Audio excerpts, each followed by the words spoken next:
지난 시간에 침례 요한의 죽음까지 확인해 봤습니다. 사실 침례 요한의 죽음까지 예수님하고 공생애가 겹쳐지긴 합니다만은, 그래서 먼저 침례 요한의 죽음을 이야기해 봤습니다. 이제 예수님께서 공생애를 시작하기 위해서 침례를 받으신 후의 이야기를 이제 해야 될 것 같습니다. 가장 첫 번째 사건은 무엇일까요? 광야에서 예수님께서 보내신 것입니다. 광야에서라고 하는 제목으로 예수님의 첫 발걸음을 확인해 보도록 하겠습니다. 광야 하면 광야에서의 시험이 생각나죠. 예수님과 더불어서 할 수 있는 이야기는 예수님께서 받으신 시험에 대한 이야기입니다. 그때 예수께서 성령에게 이끌려 마귀에게 시험을 받으러 광야로 가사 40일을 보내셨습니다. 자, 지난 시간에도 우리가 잠깐 봤습니다만 예루살렘이 있고, 그 다음에 여리고가 있고, 그 다음에 예루살렘과 여리고 사이도 광야이고, 그 다음에 예루살렘 동쪽으로도 다 광야입니다. 이 사야 옆에 이 광야가 네게브 사막까지 이어지게 됩니다. 그래서 광야가 상당히 넓습니다. 이것이 이제 침례터였고, 이것이 이제 광야입니다. 이 광야 어디에선가 예수님께서 시험을 받으셨던 것입니다. 이제 여행을 하게 되면 예루살렘에서부터 여리고까지 가게 됩니다. 근데 예루살렘에서 여리고 가기 전에 그 가운데 서 있는 그 가운데 유대 광야를 볼 수 있는 그 포토 포인트가 있습니다. 사진 찍는 장소가 있습니다. 바로 여기입니다. 여기서 찍으면 정말 광야가 어떠한지를 볼 수 있습니다. 저쪽 너머에 요르단도 보이지만, 요르단까지, 또 저쪽에 여리고도 보이지만 여리고까지 가기에는 이 길을 건너야 되는데, 이 광야를 건너야 되는데 정말 다니기 어려운 길입니다. 유대 광야에서 외치고, 또 예수님께서도 이 유대 광야에서 시험을 받으시고, 유대 광야의 또 다른 부분들입니다. 광야가 쉽지 않은 것을 알 수 있겠죠. 그렇지만 다행스러운 것은 저 광야의 계곡 사이는 비가 올 때는 그 계곡이 물 흐르는 곳이 되기 때문에, 그렇게 말라있다가 비가 오면 흐르는 것을 와디라고 하죠. 와디가 몇 곳이 있습니다. 유대 광야에. 한낮에 떼약볕을 피할 수 있는 그늘이 와디에 가면 그래도 풀숲들이 있기 때문에 찾을 수 있습니다. 여기에는 전혀 풀도 보이지 않는군요. 그렇지만 비가 오면 흐르는, 아마 돌로 만들어졌던 계곡이기 때문에 풀들이 자라지 않을 것입니다. 그러나 곳곳에 비가 오면 물이 흐르는 곳을 중심으로 해서 그래도 조그만 덤불들도 보이고, 또 조그만 나무들도 보입니다. 이러한 유대 광야 한 곳에 수도원이 있습니다. 성 조지 수도원이 있는데, 이 수도원 앞에는 물이 많이 흐르고 또한 물 흐르기 때문에 나무도 보게 됩니다. 광야에서의 시험이요, 쉽지는 않았습니다. 이 광야에서 시험 여러분들 다들 아시죠? 네, 간단하게 지나가겠습니다. 이 그림이, 이 성화가 그것을 이야기해 줍니다. 돌을 떡으로 만들어라, 그 다음에 거룩한 성 제일 높은 곳에 올라가서 뛰어내리라, 그 다음에 세 번째 나에게 절하라 했던 이 세 가지 시험에 대한 그림이 성화라도 준비가 되어 있군요. 자, 이 광야에 해가 집니다. 이 광야에 해가 지면 이제 오직 자기 자신만이 남게 됩니다. 고독함만이 남고 침묵으로 그 시간을 보내야 됩니다. 자기 자신의 길을 찾아가는 것이 40일 동안 예수님에게 이 광야에서 있었던 것입니다. 그러면서 무엇이 제일 많이 생각이 났을까요? 예수님의 뇌리에 가장 많이 생각이 났던, 마음에 가장 많이 남았던 예수님의 길은 어떤 길일까요? 아마 이것이었을 것 같아요. 마귀의 시험 중에 내가 만일 하나님의 아들이거든 명하여 이 돌들이 떡덩이가 되게 하라. 내가 만일 하나님의 아들이거든 뛰어내리라. 이렇게 마귀가 첫 번째, 두 번째 시험에서 썼던 반복적인 용어가 보이죠? 뭐냐면 내가 만일 하나님의 아들이거든, 이런 표현입니다. 예수님은 요단강에서 침례를 받으시면서 하늘이 열리고 내 사랑하는 아들이여 기뻐하는 자라 라고 하는 하늘의 음성을 들었습니다. 그런데 그 예수님의 그 이름에 대해서 내 사랑하는 자여, 내 사랑하는 아들이여 기뻐하는 자라 라고 하는 그 하나님의 지명에 대해서 마귀는 끊임없이 흔드는 것이군요. 내가 만일 하나님의 아들이거든 해봐 이렇게 하고 있습니다. 네, 첫째, 둘째 시험은 그렇게 지나치고요. 세 번째 시험은 지극히 높은 산에 올라가서 온 영광을 다 보여주고서 절하라고 하지 않습니까? 그 지극히 높은 산이 어딜까요? 마귀가 또 그를 데리고 지극히 높은 산으로 갔습니다. 천하만국과 그 영광을 보여주면서 경배하라고 했습니다. 그 경배하라고 했던 것이 바로 여기라고 합니다. 여리고입니다. 여리고에 가면 이 눈에 뚜렷하게 띄는 높은 산이 하나 있습니다. 그리고 이 여리고의 이 산을 갖다가 아예 팻말이 그렇게 써놨습니다. Mount of Temptation, 시험산이다.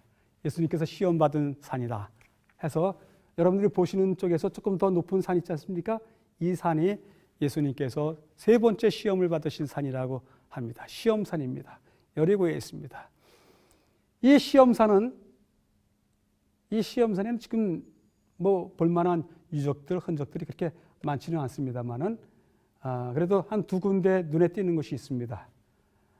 여기까지 올라가는 것이 차로도 허용이 되고 또 올라갈 수 있는 케이블이 또 있습니다. 근데요, 저 구석 쪽으로 보면 뭔가 절벽에 붙어 있는 건물들이 보이죠? 그리고 산 정상에도 건물의 흔적이 보입니다. 이 산 정상에 있는 성벽은 성벽 말고는 안에 아무것도 없습니다. 그래서 비잔틴 시대 때 여기에 와서 성을 만들었고 그 다음에 사용했다고는 하지만 그 이후에는 전혀 아무것도 이 산에 지어진 적이 없습니다. 채워진 적이 없습니다. 그리고 그 산 정상에서 조금 내려오면 절벽에 붙어져 있는 건물들이 보이는데요. 이것이 수도원입니다. 데이르 알 카란탈이라고 하는 수도원인데요. 이곳은 정말 그 수도사들이 살기에는 너무너무 불편합니다. 길이 있는데 길 하나도 사람이 둘이서 마주쳐 오면서 비켜가기가 어려울 정도로 절벽이니까 아무래도 공간이 없겠죠. 그런 곳에서 예수님의 세 가지 시험을 생각하면서 수도하는 수도사들이 이곳에서 살고 있습니다. 이제 시험산을 벗어나면요, 이 여리고는 성경과 관련되어 있는 여러 사건들이 벌어지는 곳이라서 여리고를 한번 둘러볼 만합니다. 그래서 여리고를 둘러보기 위해서 우선은 아주 옛적 여리고와 라합이라고 하는 제목으로 아주 옛적 어느 때요? 여호수아 시절 때 이야기로 돌아가 보도록 하겠습니다. 이것이 이제 그 시대에 이미 존재했던 도시, 그 도시가 무너지고 또 흙으로 쌓이고 덮이고 하면서 만들어진 텔인데요. 많은 부분이 발굴이 되었습니다. 텔 에스 술탄이라고 하는데요.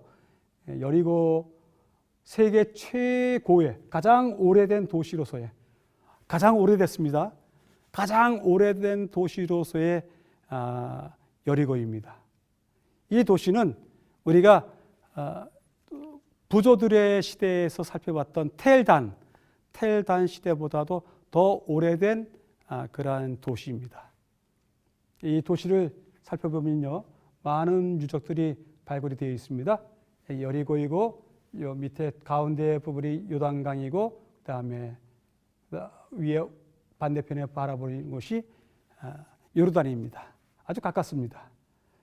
여전히 많은 유적들이 남아 있는데 전체적으로 본다면 옛날에 여리고의 옛날 도시의 유적이 이렇게 보존이 되고 있습니다. 이 도시에서 어떤 일이 있었다고요? 여호수아가 기생 라합과 그의 아버지의 가족과 그에게 속한 모든 것을 살렸으므로 네, 여리고를 완전히 무너뜨렸지만 라합과 그의 가족들은 살려졌다는 이야기가 성경에 나와 있습니다. 이 무너진 성벽이 발굴이 됐습니다.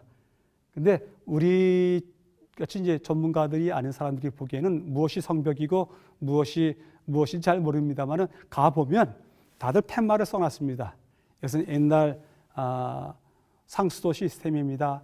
여기는 성벽입니다. 이렇게 써놨는데 옛날 그 모습들이 그냥 그대로 잘 보존이 되어 있습니다. 주택가입니다. 여기도 이제 보면 그림이 이해가 될 겁니다. 이것이 이제 주택이고요. 주택의 한 일부고요. 혹 라합의 집이라고도 이렇게 부르시는 분들이 계십니다. 그리고 이 라합의 집 근처에 이렇게 웬일로 모르게 갈라진 벽이 있습니다. 허물어져 버렸죠. 높은 벽인데 그 성벽이 갈라져서 완전히 두 개로 나누어져 있는 부분이 있는데 이것을 또 애적 여리고 시대 때 그 성벽이다 이렇게 이야기하시는 분들이 계십니다. 그래서 라합의 집과 여리고 성벽을 잘 보여주는 그림이기도 합니다. 라합 이야기를 지나서는 또 구약시대 때 여리고와 무슨 관계가 있을까요? 여리고 이야기가 무슨 관계가 있을까요? 구약시대 때 또 한 이야기가 더 나옵니다. 엘리사에 대한 이야기가 나옵니다. 엘리사가 여리고를 방문했을 때 그 물이 썼습니다. 쓰니까 여리고에서 엘리사가 어떻게 합니까? 엘리사가 물 근원으로 나아가서 소금을 그 가운데 던지매. 네, 그래서 지금도 여기 세계에서 가장 오래된 도시에 엘리사의 연못이다 해갖고서 기념물을 만들어 놨습니다. 지금도 이 물은 마실 수가 있습니다. 그렇게 써놓고 있는데요. 이것이 이제 엘리사의 샘 바로 그 근원입니다. 이게 그 근원지를 갖다 보존하기 위해서 건물을 하나 지어놨고요. 이 건물 안에 들어가면 이렇게 물의 샘의 근원을 볼 수 있습니다. 지금도 여전히 콸콸콸콸 흘러나오고 있습니다. 우기 때는 상당히 많은 물이 흘러나오고요. 건기 때도 여전히 이 정도의 물은 흘러 넘치고 있습니다. 그래서 아까 보았던 그 엘리사의 샘이다 했던 그 관광지의 물들이요. 그 물들을 여기서 얻었을 수가 있는 것입니다. 네, 이 물이 일정 지역을 쭉 돌아서 엘리사의 물이라 하면서 사람들에게 알려주기도 합니다. 마지막으로 여리고 하면 무슨 사건이 기억이 납니까? 여리고 키 작은 세관장 삭개오에 대한 이야기가 생각이 나죠. 여리고는 정말 부유했던 도시 같아요. 왜냐하면 여리고의 면적이 넓을 뿐더러 여리고는 여전히 나무들이 가득한 정말 종려나무가 가득한 그러한 도시입니다. 이런 살기 좋은 도시의 세관장이니까 얼마나 부자였을까요? 네, 돈이 많았을 겁니다. 부자였을 것입니다. 그래서 삭개오가 나름대로 고민을 했을 텐데요.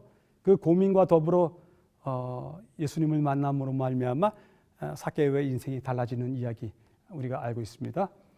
자, 여기 삭개오가 올라갔을 것이다 라고 하는 나무, 그 나무와 같은 종이 여리고에 이렇게 준비되어 있습니다. 이 나무는 수백 년 된 나무입니다.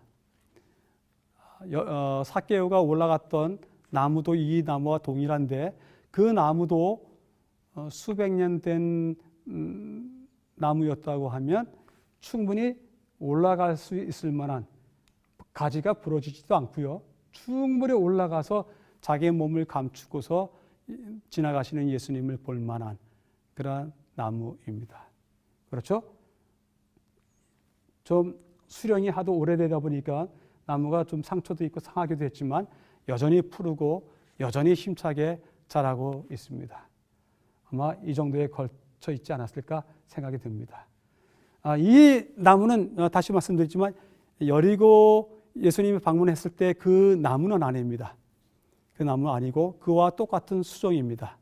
네, 한 5, 600년 되면 이렇게 되는데 이 나무가 사람이 올라가서 충분히 움직일 수 있는 공간이 확보되고 힘도 그렇게 있어 보입니다.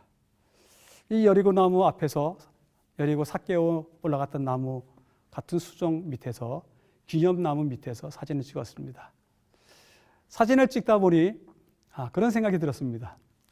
삭개오야, 오늘 내가 너의 집에 가서 유하여야 되겠다 라고 하셨던 예수님의 말씀이 이 나무 밑에서는 크게 들렸던 것 같습니다. 여러분, 우리의 집에도 예수님께서 유하여야겠다 라고 제안하실 수 있습니다. 아니요, 지금 실제로 제안하시고 있는 중이십니다. 여러분들 집에 예수님께서 유하실 만한 거처를 준비해 주시기 바랍니다.